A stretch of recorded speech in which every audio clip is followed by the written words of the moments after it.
এই যে ধান বিক্রি করতে গিয়ে কৃষকরা একের পর এক সমস্যায় পড়েন, সেই সমস্যা যাতে সমাধান হয় তার জন্য এবার রাজ্য সরকারের পদক্ষেপ। কৃষকরা কি কি সমস্যার কথা বলেন? কৃষকরা বলেন মাঝখানে পড়ে দালালরা, মধ্যস্বত্বভোগীরা তারাই 12টা বাজিয়ে দিচ্ছেন। কৃষকরা কি অসুবিধার কথা বলেন? কৃষকরা বলেন যে ধান যে বিক্রি করবেন তার ডেটই পাচ্ছেন না তারা, সেখানে সমস্যা হচ্ছে। আর কি কি সমস্যার কথা বলেন, যেগুলোর সমাধানের জন্য এবার উদ্যোগ নিয়েছে রাজ্য সরকার। সরাসরি কথা বলবো, আমার সঙ্গে শরদিন্দু রয়েছেন। শরদিন্দু, কৃষকদের ধান বিক্রি করতে গেলে কি কি সমস্যার সম্মুখীন হতে হয়?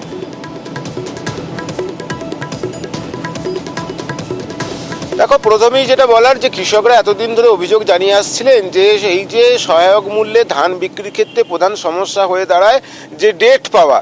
তারা গাড়ি করে ধান নিয়ে চলে এলো, এরপরে দেখা গেল যে তাদেরকে সেই ধান নেওয়া হলো না, তখন তাদের ফিরে যেতে হতো। এর ফলে একটা পরিবহন খরচা প্রচুর পরিমাণে লেগে যেত, শুধু নয় সারাদিন নষ্ট হতো। এ ব্যাপারে খাদ্য দপ্তর যেটা করেছে যে অনলাইন বুকিংয়ের ব্যবস্থা করা হয়েছে, অর্থাৎ কৃষকরা বাড়ি থেকেই অনলাইনে কবে তিনি ধান বিক্রি করবেন তার ডেট নিতে পারবেন। অতএব তাকে আর কোথাও যেতে হচ্ছে না বা কোনো ডেটের জন্য হাপিত্তেশ করে বসে থাকতে হচ্ছে না, নির্দিষ্ট ডেটে তারা ধান বিক্রি করতে পারবেন। এবং তারা যদি এই যে অনলাইন ব্যবস্থা তার সঙ্গে সরগড় না হয়ে থাকেন, তাহলে তারা নিকটবর্তী যে ধান্য ক্রয় কেন্দ্র আছে সেখান থেকেও ডেট নিয়ে আসতে পারবেন। ফলে ডেটের সমস্যা আর থাকছে না। আর যে তুমি ফোরের কথা বলছিলে, এই ফোরেরা যাতে ধান বিক্রির সঙ্গে যুক্ত না হতে পারে, এই দালালরা যাতে না ঢুকতে পারে, যেন কৃষকরাই যাতে ধান বিক্রি করতে পারে, সেই জন্য বেশ কয়েকটি পদক্ষেপ নেওয়া হয়েছে। তার মধ্যে কৃষকদের পরিচয়পত্র, কিষাণ বন্ধু প্রকল্পের আওতায় তারা রয়েছেন, সেখানে তাদের কত জমি রয়েছে সেটা বলা রয়েছে, এবং সেই এলাকায় কত উৎপাদন হয়েছে তাও কৃষি দপ্তরের কাছ থেকে নিচ্ছে খাদ্য দপ্তর। এরপর ওই এলাকায় ওই কৃষকের কত পরিমাণ জমিতে কত ধান হয়েছে তার একটা তথ্য খাদ্য দপ্তরের কাছে থাকছে। সেই তথ্য অনুযায়ী সেই কৃষক ধান বিক্রি করতে পারছেন, এবং সেই কৃষককে চিহ্নিত করার জন্য তার হাতের ছাপ বা চোখের মণির ছাপ এবং আধার কার্ডের তথ্য তার কাছ থেকে নেওয়া হচ্ছে। অর্থাৎ কৃষকের বাইরে অন্য কেউ কিন্তু এই প্রকল্পের মধ্যে ঢুকতে পারছেন না। শুধু তাই নয়, ভাগ চাষি হলে সেটাও বিডিও অফিস থেকে সেখান থেকে চিহ্নিত করা হচ্ছে। সব মিলিয়ে কৃষকরা যাতে ধান বিক্রি করতে পারে, কৃষকরা যাতে দিন নিয়ে কোনো সমস্যায় না পড়ে, কৃষকরা যাতে ফোরেরা এর ব্যবস্থার মধ্যে ঢুকে পড়তে না পারে, সেই জন্যই এই পদক্ষেপ নেওয়া হয়েছে। এছাড়াও একটা বড় সমস্যা ছিল, যেটা হচ্ছে যে ধানের খাদ বাদ দেওয়া। কৃষকরা অভিযোগ করতো বিভিন্ন রাইস মিল তাদের কাছ থেকে কুইন্টালে 5 কেজি 6 কেজি করে ধান খাদ হিসাবে বাদ দিয়ে দিচ্ছে, আকরা হিসাবে বাদ দিয়ে দিচ্ছে। এক্ষেত্রে যেটা করা হয়েছে, এক্ষেত্রে খাদ্য দপ্তর যে পদ্ধতি চালু করেছে, তাতে গাড়ি থেকে স্যাম্পেল, বিভিন্ন বস্তা থেকে কিছু কিছু করে ধান নিয়ে 1 কেজি মতো একটা স্যাম্পেল তৈরি করা হচ্ছে, এবং সেই ধান কুলো দিয়ে ঝেড়ে তার সামনেই কিন্তু আখড়া কতটা সেটা বের করে দেওয়া হচ্ছে। এবং সেখানে দেখা যাচ্ছে ভালো ধানের ক্ষেত্রে কুইন্টালে 400 গ্রাম এমনকি 300 গ্রাম পর্যন্ত বাদ যাচ্ছে, তা ধর্তব্যের মধ্যেই ফেলা যায় না। এই ব্যবস্থাতেও খুশি হচ্ছে কৃষকরা। এবং শুধু তাই নয়, এই গোটা প্রক্রিয়া স্বচ্ছতা বজায় রাখতে পুরো ধান্য গবেষণা কেন্দ্রগুলিকে 360 ডিগ্রি সিসি ক্যামেরার আওতায় নিয়ে আসা হয়েছে। তার ফলে কি হচ্ছে যে একদিকে যেমন ফোরেরা সেই এলাকায় ঢুকতে পারছেন না, অন্যদিকে কৃষকরাও কোনো অভিযোগ তুললে সঙ্গে সঙ্গে সেই সিসিটিভি ফুটেজ খতিয়ে দেখার ব্যবস্থা এখানে থাকছে, সমস্ত রেকর্ডিং থাকছে। সেক্ষেত্রে খাদ্য দপ্তরের আধিকারিকরা তারা দেখে নিতে পারছেন। এবং আগে যেটা হতো যে কৃষকরা বিভিন্ন রাইস মিলে ধান দিয়ে তারপরে সেই টাকা পেতে অনেক দেরি হতো, অনেকে বছর ঘুরে গেলেও টাকা পেত না। এখন কিন্তু সরাসরি কৃষকদের অ্যাকাউন্টে এই ধানের টাকা চলে যাচ্ছে। তার ফলে কৃষকরা কিন্তু এই টাকা নিয়ে যে ধন্যবাদ। হ্যাঁ, অবশ্যই খুশি। আগে কি হতো? আগে খোলা মার্কেটে ধান বিক্রি করলে আপনার ফোরেরা ইচ্ছামতো দাম বলতো, যেটা সরকারি সিস্টেম আপনার কৃষক বন্ধুতে যেরকম ভাবে দেওয়া আছে পর্চা, সেই ওয়াইজ মানে ওনারা যেভাবে নিচ্ছেন সে 50 খানা মিনিমাম 50 খানা নিচ্ছে। কিন্তু 50 খানাটা যদি একটু বাড়িয়ে যদি মোটামুটি 80 খানা যদি নেওয়া হয়, তাহলে ক্যারিং কস্টটা মোটামুটি চাষির পক্ষে ভালো হবে। একটা মিলে গিয়েছিলাম, সে যেখানে মিল ম্যানেজার ছিল, এমন করলো সেটা 4 কেজি ভালো ধানটা খুব বাদ দিল। সেই জন্য সেই থেকে আমার একটু মানে কি হলো, তো অনেক চাষি হয়েছে, সেই সমস্যা হতো একটু আধটু হতো। মানে এখন কি সেটা আর আছে? না, এখন এই গত বছর থেকে আমি এখানে যখন ধান আমাদের গাড়ি ধান দিতে আসে চাষিদের, হ্যাঁ, তেমন প্রবলেমে চাষিরা পড়েনি। মোবাইল বা কম্পিউটার থাকে সেখান থেকে epadi.wb.gov.in এর মাধ্যমে তার নাম সনথিভুক্ত করতে পারেন। এক্ষেত্রে কিন্তু তিনি কোন ডেটে ধান বিক্রি করবেন সেটা পুরোপুরি তার উপরে। আমরা যেটা করি প্রত্যেক বস্তা থেকে র্যান্ডাম স্যাম্পলিং করি এবং লাস্ট যে ধানটা বাদ দেওয়া হলো সেটা 400 গ্রাম, মানে প্রতি কুইন্টাল 400 গ্রাম। এখানে তো পুরোটাই 100% সিসিটিভি কভারেজ করা আছে, আপনারা দেখতেই পাচ্ছেন 360 ডিগ্রি সিসিটিভি কভারেজ আছে। ফলে অন্য কেউ যে আসবে বা ওজন করার জায়গাটাও পুরোপুরি আমাদের সিসিটিভির আওতাধীন। ফলে কি ওজন হচ্ছে না হচ্ছে চাষিকে ঠকানোর কোনো জায়গা নেই, কেউ চাইলেও ঠকাতে পারবে না এবং চাষি ছাড়া এখানে কেউ এন্ট্রিও করতে পারবে না বর্তমান সিস্টেম। পরিবেশবিদরা বলেন যে পরিমাণ ঘূর্ণিঝড় আসে সেই সব আমাদের কলকাতা সেই সব থেকে বেঁচে যায় একটাই কারণে, তার কারণ হচ্ছে ম্যানগ্রোভ। এই ম্যানগ্রোভ দক্ষিণ 24 পরগনা এবং কলকাতাকে বরাবর বাঁচিয়ে এসেছে, আগামী দিনেও হয়তো বাঁচাবে। আর সেই জন্য এই ম্যানগ্রোভ বাঁচাতে উদ্যোগী হচ্ছে রাজ্য সরকারও।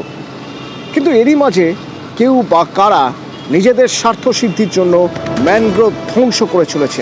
যেমন কুলতলির ছবি যদি আপনাদের দেখাই, সেখানে মাছের ভেড়ি বড় করা হচ্ছে, অর্থাৎ ভেড়ির অংশ বাড়ানো হচ্ছে, কাটা পড়ছে ম্যানগ্রোভ।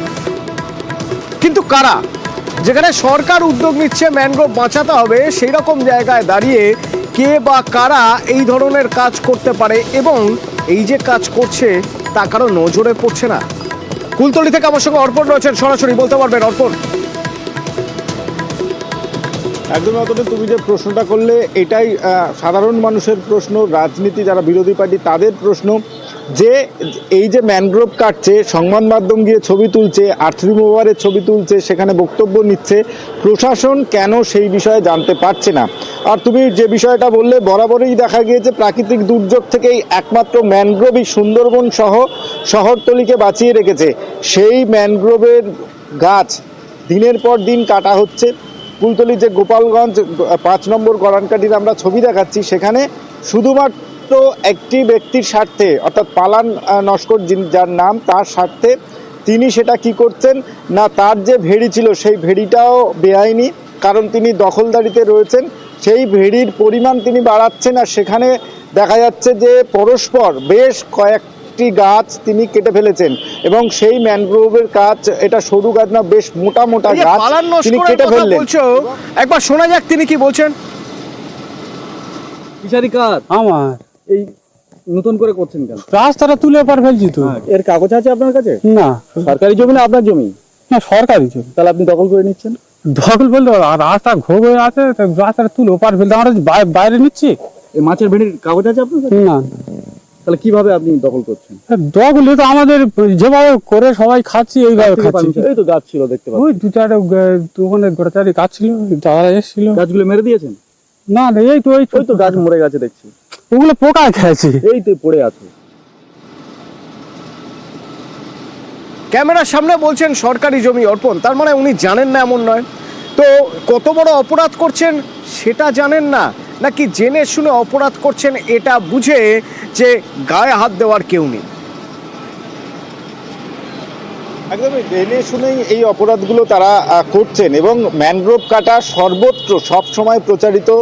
মুখ্যমন্ত্রী মমতা বন্দ্যোপাধ্যায় একাধিকবার এই ম্যানগ্রোভকে বাঁচানোর জন্য একাধিক প্রশাসনিক উদ্যোগ নিয়েছেন, নিজে ম্যানগ্রোভে জঙ্গল তৈরি করার জন্য যা যা ব্যবস্থা নেওয়ার সেগুলো নিয়েছেন এবং প্রশাসনের তরফ থেকে এলাকায় মাইকিং করা হচ্ছে যে ম্যানগ্রোভ যেন কাটা না হয়। সেই জায়গায় এই ম্যানগ্রোভ কাটাতে রাজনৈতিক যারা ব্যক্তি রয়েছেন, এলাকার মানুষজন, তারা অভিযোগ করছেন যে এই ম্যানগ্রোভ কাটার পিছনে সরাসরি এক অংশ প্রশাসন, বন দপ্তর এবং সেচ দপ্তরের আধিকারিকদের সরাসরি যোগাযোগ আছে এবং সেই কারণেই প্রশাসনিক কর্তারা তারা কোনো রকম ব্যবস্থা নেন না। আমি ধরতে গেছিলাম পঞ্চায়েত সমিতি, সেচ দপ্তর, বন দপ্তর, এই তিনজনেই কোনো না কোনোভাবে, এই তিনটি দপ্তরই বা তিনটি জায়গায় ডিপার্টমেন্টই কোনো না কোনোভাবে জড়িয়ে রয়েছে বা একটা যোগসূত্র রয়েছে। তা না হলে ইনি এরকম জেনে বুঝে ভেড়ি কেটে বড় করতে পারতেন না, ম্যানগ্রোভ সাবার করে দিতে পারতেন না, তাই তো?